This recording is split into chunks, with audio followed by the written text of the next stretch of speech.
2017 est de mon point de vue une année exceptionnelle, c'est-à-dire que c'est l'année la plus favorable de ce millénaire pour l'éveil des consciences. C'est donc un moment extrêmement important pour l'histoire de l'humanité, mais c'est aussi un moment extrêmement favorable pour chaque individu, à condition de prendre conscience de ce qui se passe, des enjeux, et donc de pouvoir aussi utiliser cette formidable énergie qu'il y a en ce moment grâce à différents paramètres qui convergent en cette période si particulière. Alors, j'anime des conférences sur ce thème dans différentes régions du monde. J'ai posté une vidéo aussi, 2017, l'année la plus favorable donc pour l'éveil des consciences, où j'explique notamment l'importance symbolique de ce nombre 17, mais pas seulement, c'est aussi l'énergie dont ce nombre est porteur, et aussi sa capacité en tant que catalyseur qui permet à la fois de pouvoir catalyser des énergies planétaires, extraplanétaires, et tout cela dans une démarche d'éveil des consciences. Alors pour que tout ça fonctionne, il faut aussi un certain nombre d'événements qui se produisent et qui vont aider à ce processus d'éveil. Alors on arrive à la fin de cette année 2017 et la question légitime qu'on doit se poser, c'est y a-t-il eu des événements particuliers, importants, qui vont corroborer ce que j'annonce, c'est-à-dire que 2017 est une année exceptionnelle. De mon point de vue, il y a deux événements majeurs qui se sont produits cette année et qui auront des conséquences sur le long terme. Le premier événement, c'est une prise de conscience profonde sur l'importance de l'écologie et donc du respect de la planète. Or, ce n'est pas nouveau, on en parle depuis des années, mais ce qu'il y a de différent aujourd'hui, ce qui s'est produit pour la première fois, c'est qu'il y a plus de 15 000 scientifiques de 184 pays dans le monde qui ont signé un manifeste pour dire « ça suffit maintenant, le monde est vraiment en danger ». L'homme a un impact écologique qui est extrêmement nuisible et il nous faut changer notre façon de vivre, notre modèle en fait de société. Et donc ça c'est un moment extrêmement important parce que c'est une rupture avec le passé, avec encore l'idée que ces problèmes pouvaient venir d'ailleurs ou est un phénomène naturel. Depuis quelques années, des scientifiques ont alerté, ont annoncé qu'on était entré dans la 6e extinction de masse et que celle-ci était causée par l'homme et qu'elle avait débuté avec l'ère industrielle et qu'elle s'accélérait énormément. Mais aujourd'hui, c'est un quasi-consensus. On réalise bien, et les scientifiques de renom, mais pas seulement, comme je le disais, c'est plus de 15 000 scientifiques du monde entier qui disent maintenant, on arrive à un point critique, il faut changer cela, il faut agir tout de suite, sinon on va atteindre le point de non-retour. Donc ça, c'est vraiment l'élément marquant sur le plan écologique. Évidemment, il y a des événements qui se produisent pour justement aider à cette prise de conscience. On l'a vu cette année, des ouragans nombreux, d'une ampleur considérable, et tout cela a aidé à cette prise de conscience qu'il y a quelque chose qui ne va pas et qu'il nous faut agir et agir de façon significative et en même temps rapide.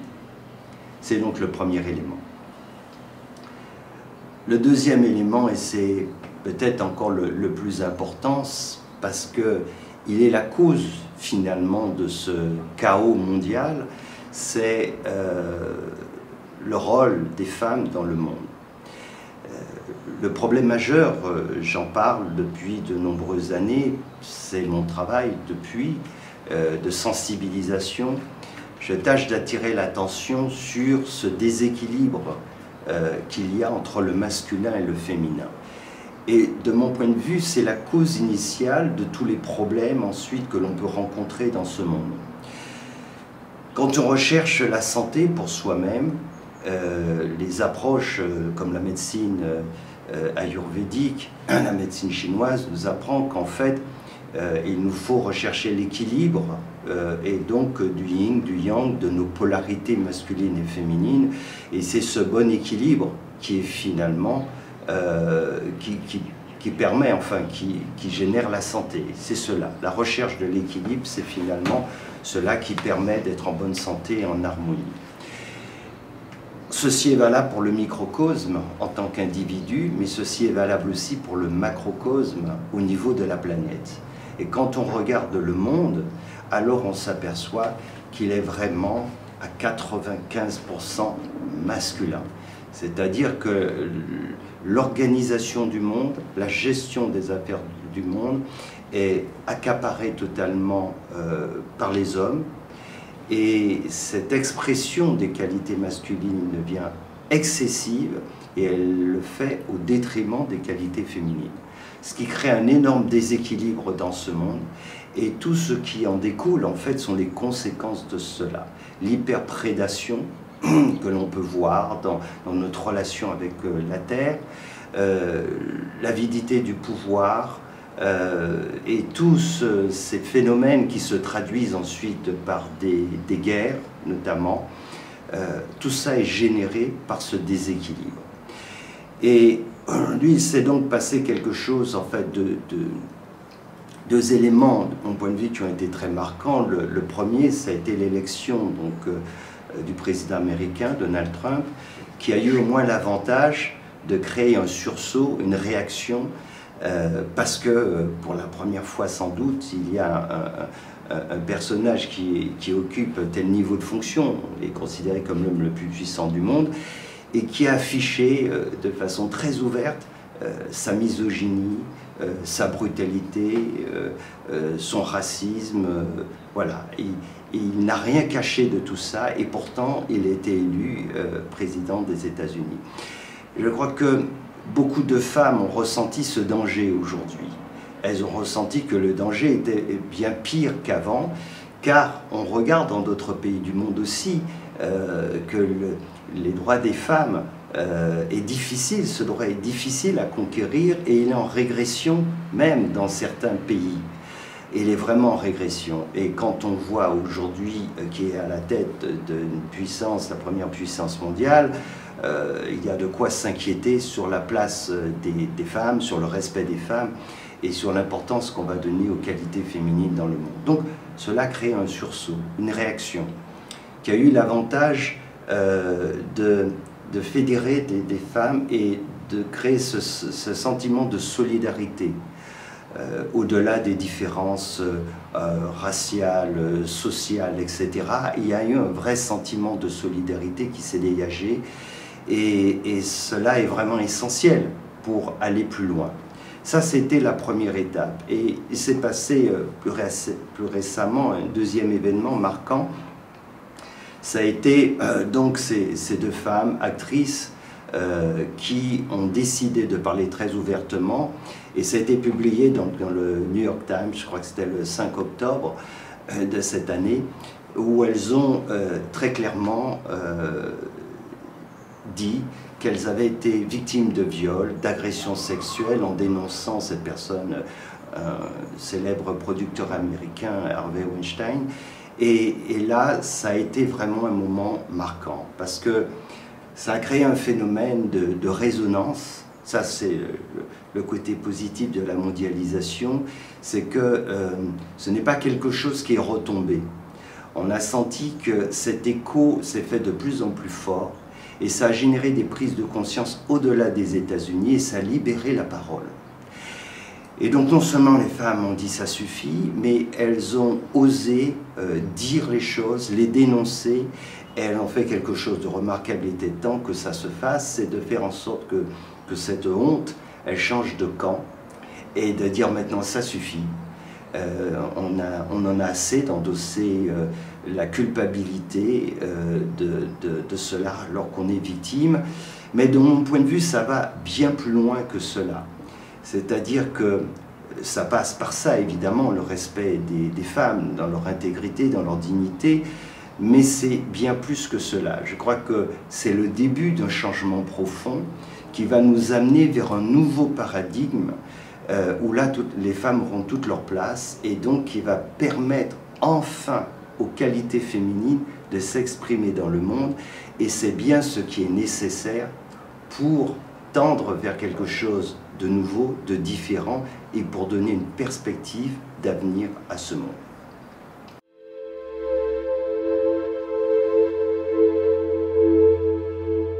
Les mêmes causes créent les mêmes effets. Si nous ne changeons pas fondamentalement notre vision et notre mode de fonctionnement, nous n'arriverons pas à quelque chose de vraiment différent. Nous n'arriverons pas à transformer ce monde. Et il s'agit bien de transformation.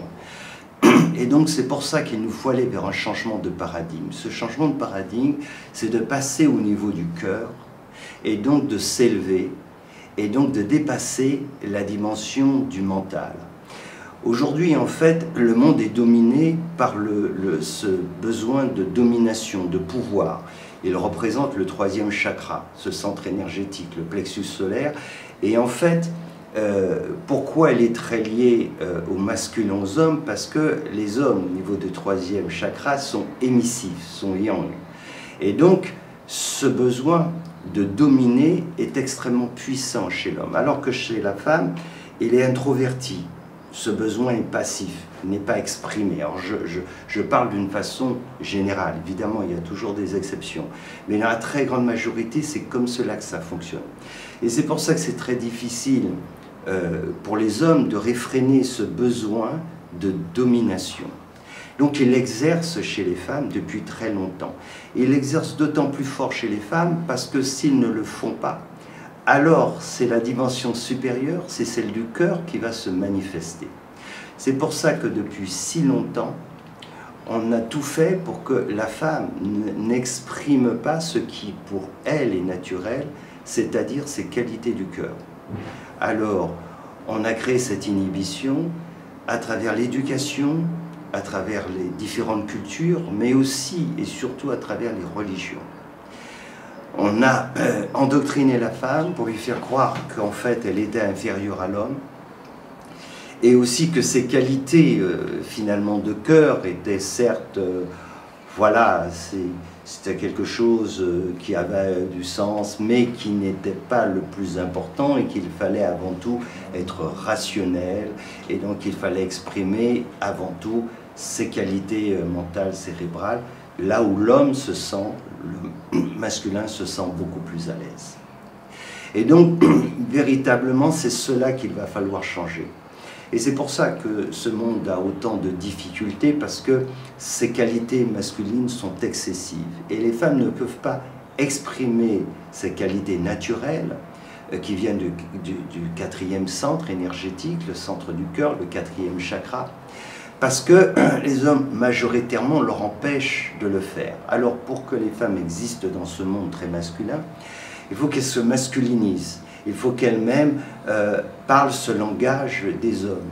Une société qui est construite par les hommes pour les hommes, il faut que les femmes se façonnent et arrivent donc, pour exister, à fonctionner un peu comme les hommes. Mais ce n'est pas ce dont nous avons besoin. Le monde n'a pas besoin de cela. Le monde a impérativement besoin de qualités féminines. On a besoin de cet équilibre. Et en fait, je crois que nous allons tendre vers cela, parce que les femmes intuitivement sentent bien, et elles ont raison, qu'il y a une intelligence supérieure, que le mental a ses limites, que l'on a beau essayer d'expliquer par A plus B, c'est ce qu'on fait depuis des siècles, voire des millénaires. Il y a toujours quelqu'un en face qui expliquera aussi le contraire que ce que d'autres ont voulu démontrer. Mais dès lors que l'on exprime les qualités du cœur, alors on se place dans une autre dimension. Et le cœur a une vraie intelligence. Et ça, toutes les femmes le savent bien. Et c'est pour ça que c'est vraiment très important de manifester aujourd'hui ces qualités du cœur, elles sont essentielles. D'ailleurs, c'est très paradoxal. Mais à chaque fois qu'on dit d'un homme que c'est un grand homme, tout le monde est d'accord à considérer qu'il exprime des qualités féminines, que ce soit Gandhi, Nelson Mandela ou d'autres. à chaque fois c'est la même chose. Ce qui fait d'un homme un grand homme, c'est quand il a réussi à manifester ses qualités dites féminines. Pourquoi? Ce sont des qualités, comme j'expliquais, qui sont introverties chez l'homme, mais extraverties chez la femme. Et donc, c'est vraiment quelque chose d'important. Ça veut dire qu'il nous faut passer à un nouveau paradigme où les valeurs du cœur seront plus importantes que celles que l'on accorde aujourd'hui à ces valeurs du mental, de la soi-disant raison. Et qu'on comprenne que le cœur a une intelligence supérieure. Et c'est cela. Il nous faut passer ce cap aujourd'hui. Et de mon point de vue, ça va se faire grâce à ce qui est en train de se produire, car les femmes ne vont pas se contenter de demander plus de respect, mais elles vont aller plus loin en disant « Maintenant, nous voulons aussi apporter notre contribution, car le chaos qu'il règne dans ce monde, nous en sommes les premières victimes, nous les femmes et les enfants, et nous les femmes, et nous voulons que ça change maintenant. » Voilà, je crois que nous allons tendre vers cela, et ce qui n'a pas pu se faire en 1789, qui a été la grande révolution pour les droits des hommes, mais ça a été surtout les droits des hommes au masculin. Je pense que 2017 sera le début de cette révolution féminine et qui profitera à l'humanité tout entière.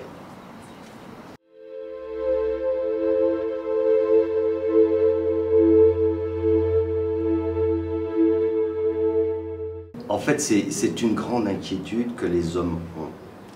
Et c'est pour ça que lorsqu'on parle de féminisme, et lorsque les femmes revendiquent en fait une égalité de droits, les hommes ont peur.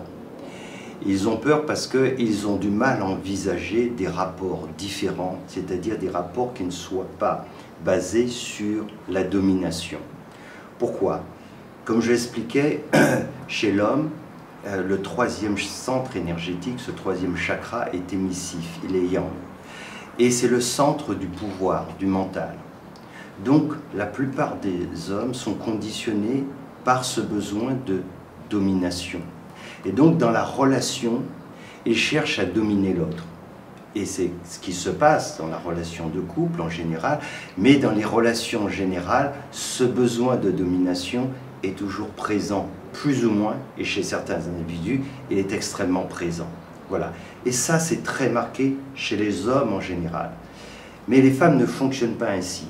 C'est pour ça d'ailleurs, quand on parle du féminisme et quand on veut faire la comparaison avec le machisme, ça n'a pourtant rien à voir. Le machisme, c'est donc l'idée ridicule que les hommes seraient supérieurs aux femmes. Et c'est cela. Et beaucoup de gens fonctionnent de façon plus ou moins consciente avec cette idée. Alors que le féminisme n'est pas du tout cette idée que la femme serait supérieure à l'homme. Le féminisme, c'est en fait de réclamer l'égalité de droits. Les femmes qui sont féministes, elles disent tout simplement « on n'est pas moins que vous, les hommes, et on a droit aux mêmes droits que vous ». Voilà ce qu'est le féminisme.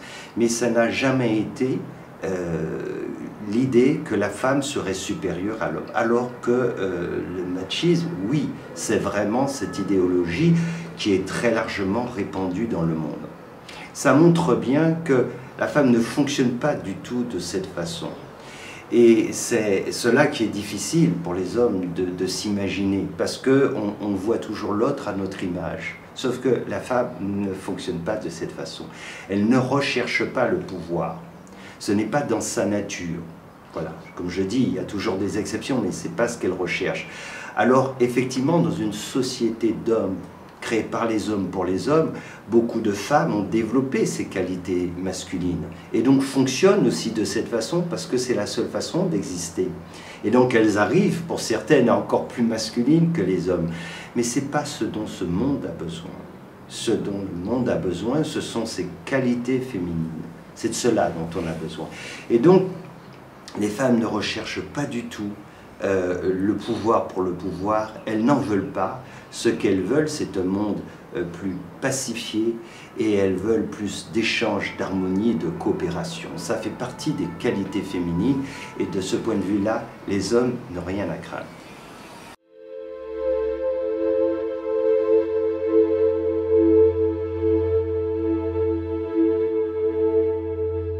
D'abord, ce qu'il faut considérer, c'est que lorsqu'on vit une période de changement vraiment conséquent, alors forcément il va se produire des choses.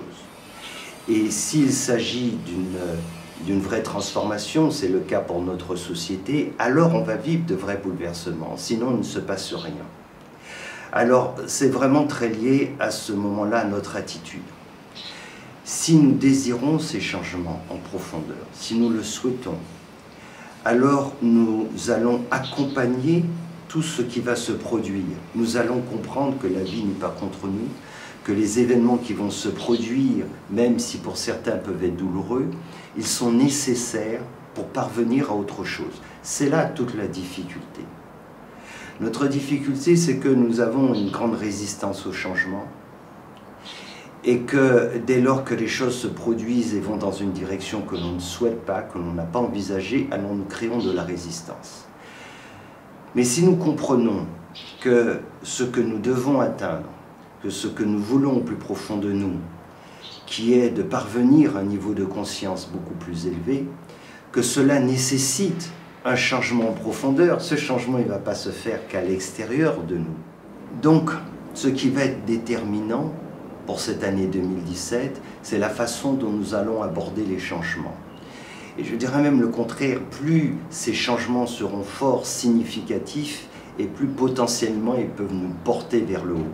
Il ne faut jamais perdre de vue que ce monde est finalement la projection de ce que nous sommes intérieurement. Les guerres que nous voyons dans le monde sont finalement le reflet de nos propres guerres intérieures.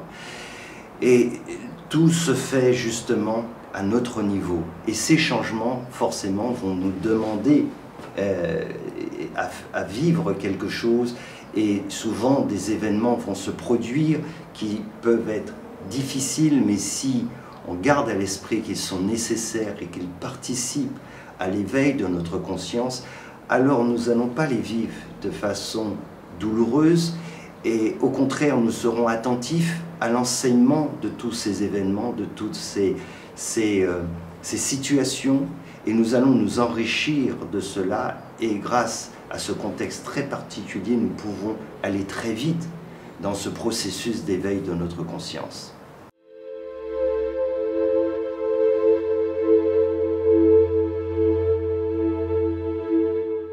Pour justement profiter au mieux de ce qui se passe aujourd'hui et qui est vraiment un moment exceptionnel, il y a deux choses. Il y a d'abord de cultiver un certain état d'esprit qui est basé beaucoup sur l'observation. L'observation des situations, observer sans jugement, apprendre à regarder, écouter, à observer en laissant tomber tout a priori. Observer sans jugement, c'est quelque chose d'important.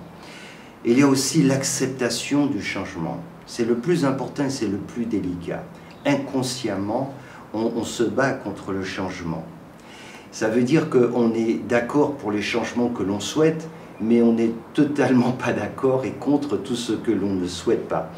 Pour autant, il faut bien comprendre que les changements qui sont nécessaires pour nous dans ce processus d'éveil, c'est jamais ceux qu'on a envisagés.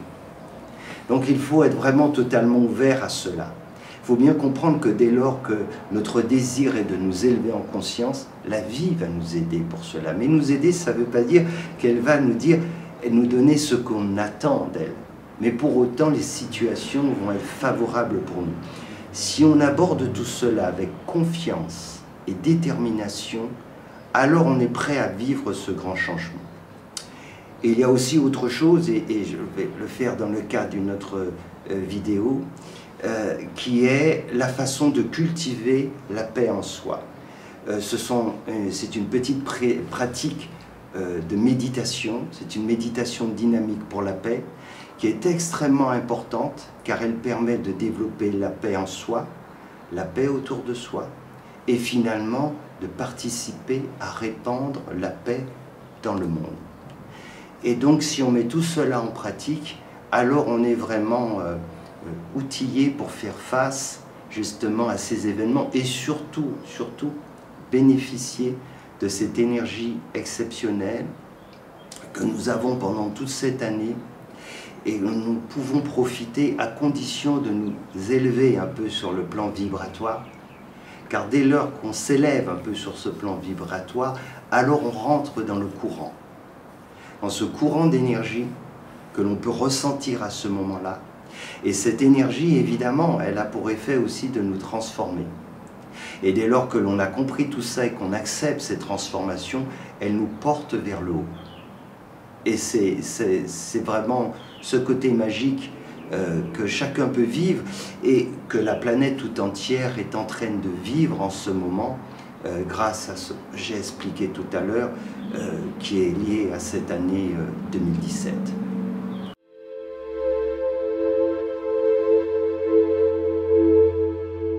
Comme je l'ai expliqué lors de cette conférence sur l'année 2017, j'ai parlé de l'importance aussi qu'a eu cette année 1789. À cette époque, personne ne réalisait, les contemporains de cette époque ne réalisaient pas qu'ils vivaient une année exceptionnelle, qu'elle rentrerait dans l'histoire de l'humanité, pas seulement de la France. Personne ne l'imaginait. De la même façon, quasiment personne, très peu de gens dans le monde se rendent compte de ce qui est en train de se faire cette année.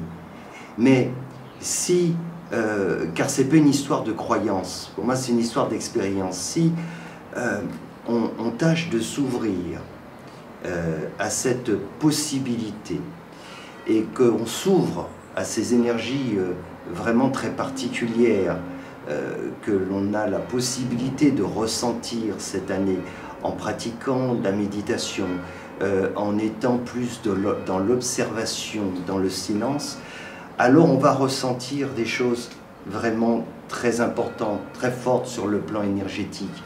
On va pouvoir aussi se rendre compte qu'il se passe un certain nombre de situations, d'événements dans notre vie. Et si on ne cherche pas à les interpréter, mais plus qu'on se met dans une attitude de réceptivité pour mieux comprendre ce qui se passe et ce que la vie veut nous transmettre comme message, alors on peut vraiment profiter énormément de ce moment très favorable. Alors je recommande effectivement d'être très attentif pendant cette période de temps, car elle est vraiment exceptionnelle, pour faire un point justement sur sa vie, sur son parcours et aussi sur ce que l'on désire le plus. Voilà. Mais cette énergie, je le répète, elle n'est pas favorable forcément pour réaliser des choses matérielles. Elle est réalisable pour nous élever en conscience. Alors cela peut passer par différentes situations de vie un peu ordinaires, mais elle est essentiellement favorable pour cela. Donc tous ceux qui sentent cet appel doivent se dire et doivent comprendre que c'est un moment particulier et qu'il suffit donc de mettre en pratique cet état d'esprit basé sur l'observation, le silence, la méditation, pour qu'ils puissent mieux ressentir cette énergie, ce courant, et se mettre en relation, en communion avec d'autres qui justement pratiquent notamment cette méditation pour la paix et sont connectés avec ces énergies puissantes de cette année 2017.